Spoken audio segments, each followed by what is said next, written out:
Hello, gorgeous Gloria Masters. I am so pleased to have you here on the very first edition of the Goddess Soul Circle.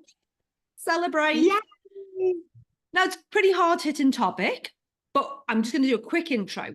Gloria has gone from the most horrific beginning in life, horrific, sex slave up until the age of 16 years old, then living her life, trying to rebuild her life into a mother of two. Is that right, Gloria? Mother of two, who then had to go and do all of this healing work to heal her soul, her body, mind, and spirit. And here she is today joining us as author. I've only got one of the books here, but I know you're an author of 3 books.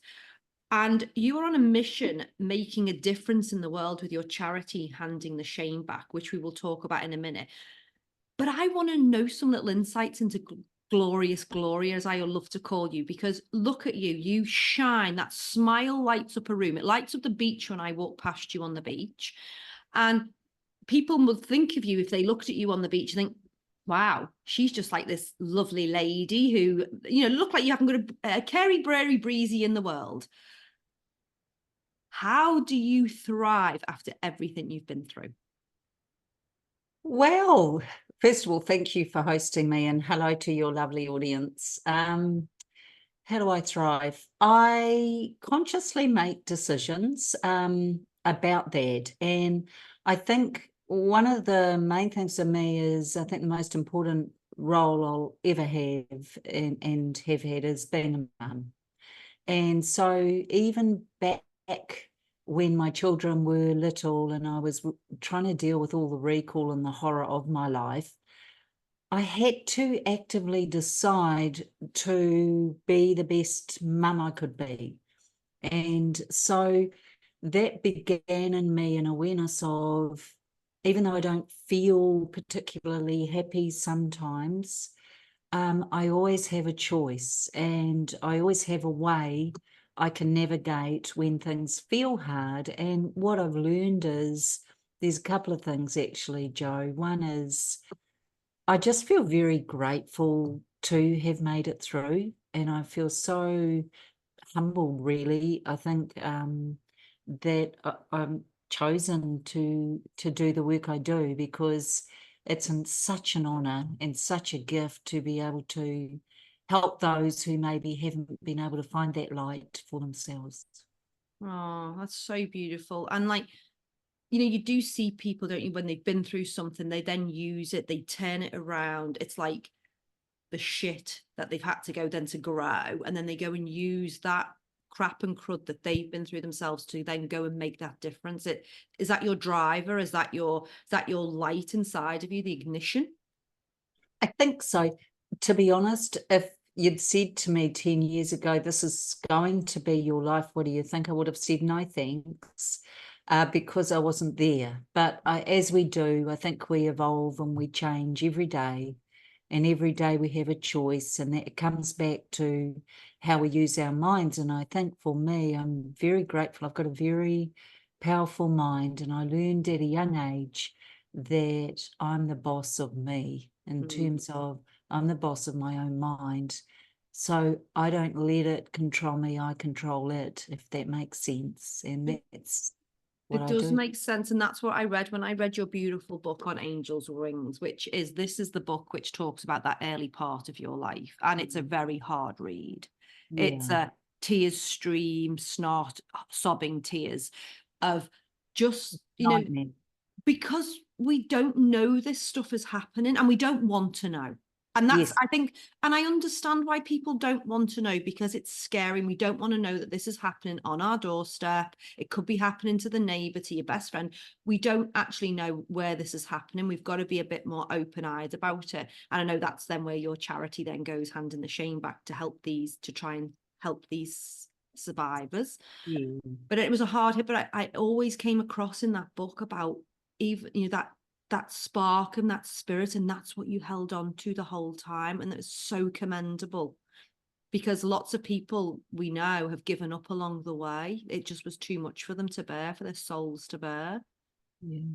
And look, I'm so grateful, and I'm so fortunate that I was able to do that, because we know the beautiful survivors watching will know it's really hard sometimes to stay in our bodies, let alone stay on this earth, when we're trying to deal with triggers or memories that come to us. So, my work is dedicated to all of those who have struggled and experienced child sexual abuse, and also to those in the families that didn't make it. So thank you for raising that. Yeah. That's okay. Thank you.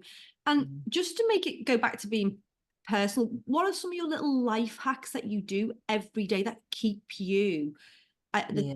toppest condition you can be, to be a thriver, not just a survivor? Yeah, a good question. Look, I know there are a few key things for me. So a couple of things are, I'm not the same if I don't meditate. I must meditate.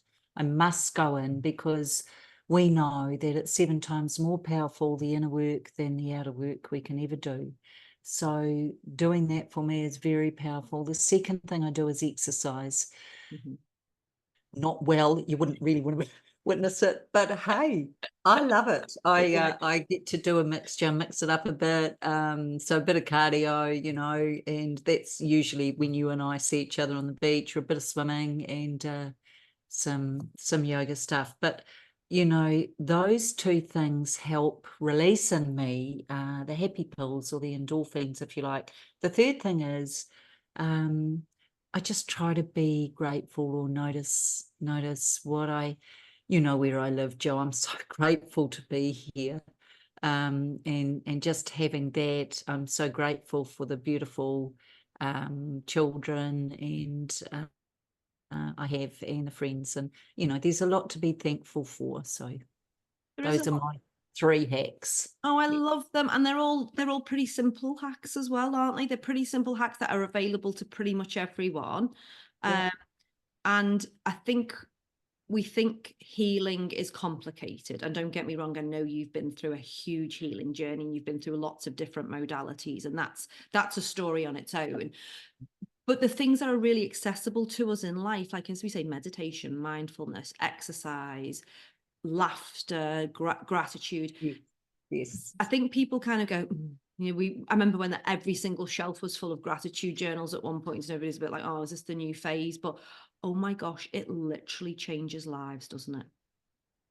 Look, it really does. And we know that brain chemistry changes. They've done research on this and shown that even the most hardened and embittered, grumpy old men, and I'm not picking on men, or am I? Everything's not like it used to be in my day. And they did a survey, they did a survey and discovered that actually after 21 days, the brain chemistry and specific people of that ilk had changed.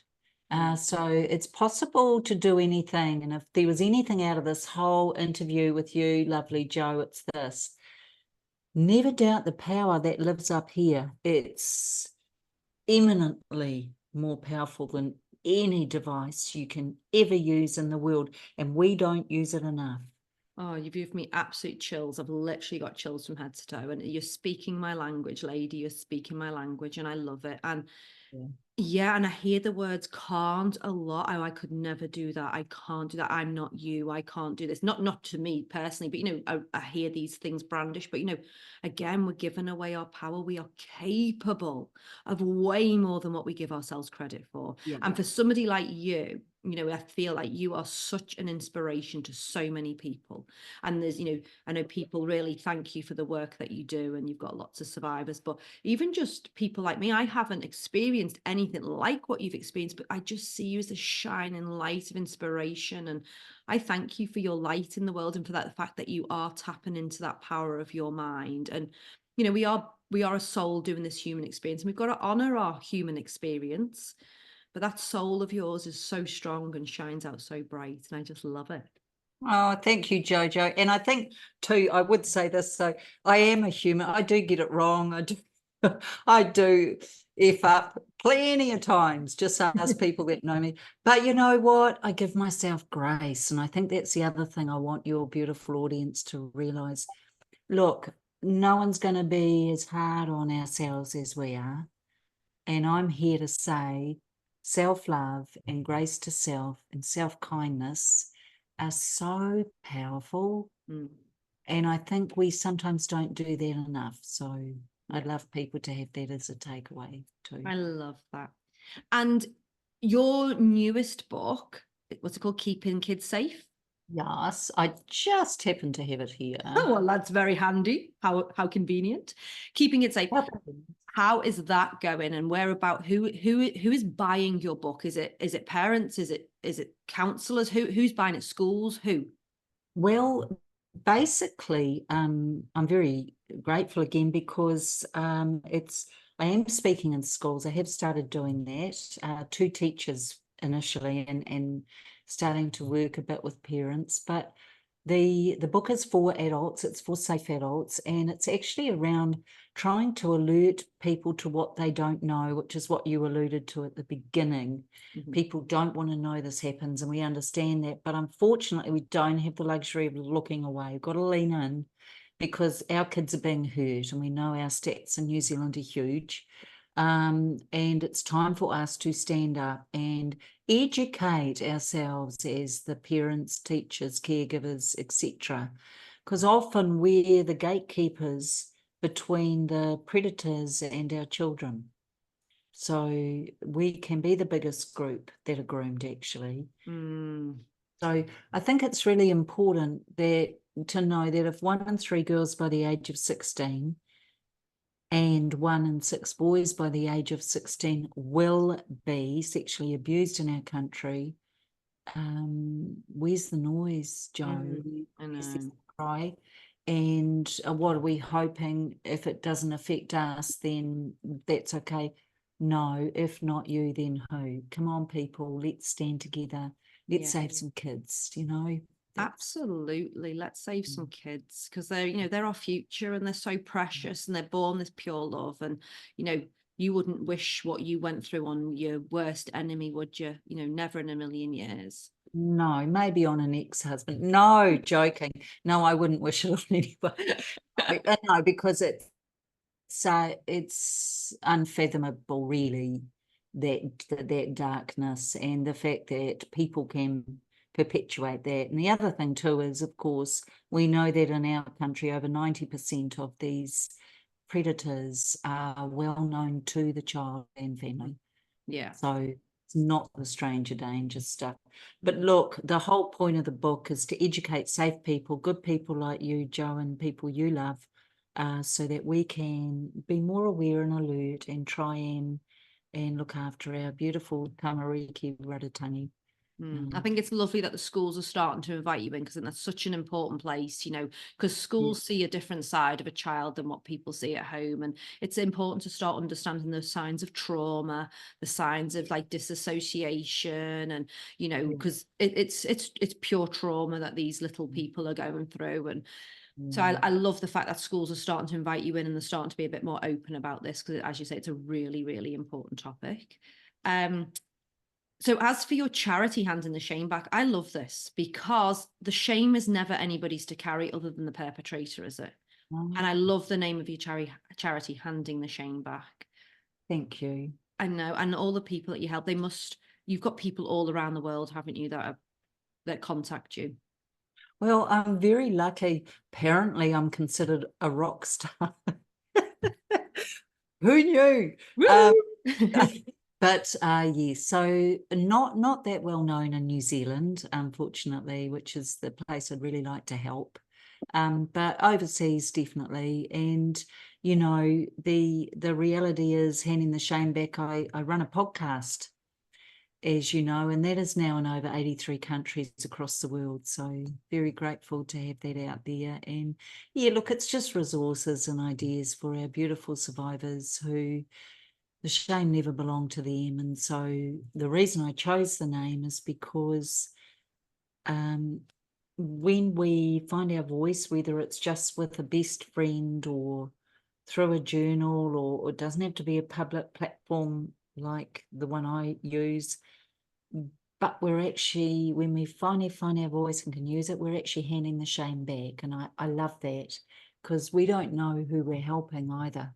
I love it. And as Brene Brown says, shame is a very solo experience, isn't it? When we carry shame, it really weighs us down. But then when we express what we've been through, slowly the shame starts to disperse, because when we share that shame, all of a sudden the shame is not so heavy within us. And so if you provide that platform for survivors to share their shame, because there's a lot of shame on people, like they've done something wrong or they deserved it. And it's so wrong, the verbiage, you know. So I love the fact that they've got somewhere safe to come where they can hand the shame back and share their shame, so it starts to be a little bit lighter within them, shall we say. Yeah, I think my screen's frozen. I don't know what's happened there, but we'll carry on. You're still with us. It's not freezing. You're good. Oh, cool. So just going back to you, glorious, gorgeous Gloria. So when you are having a day where the memories come up in the past, or, you know, as you say, we are human and these horrific things can happen. Apart from meditating, exercise and being grateful, have you got any other tools that help you get through that when the memories strike up and they're there and they're thick and they're strong? Is there anything that helps you heal on those days? Apart from eating too much chocolate and binge watching Netflix. Yeah.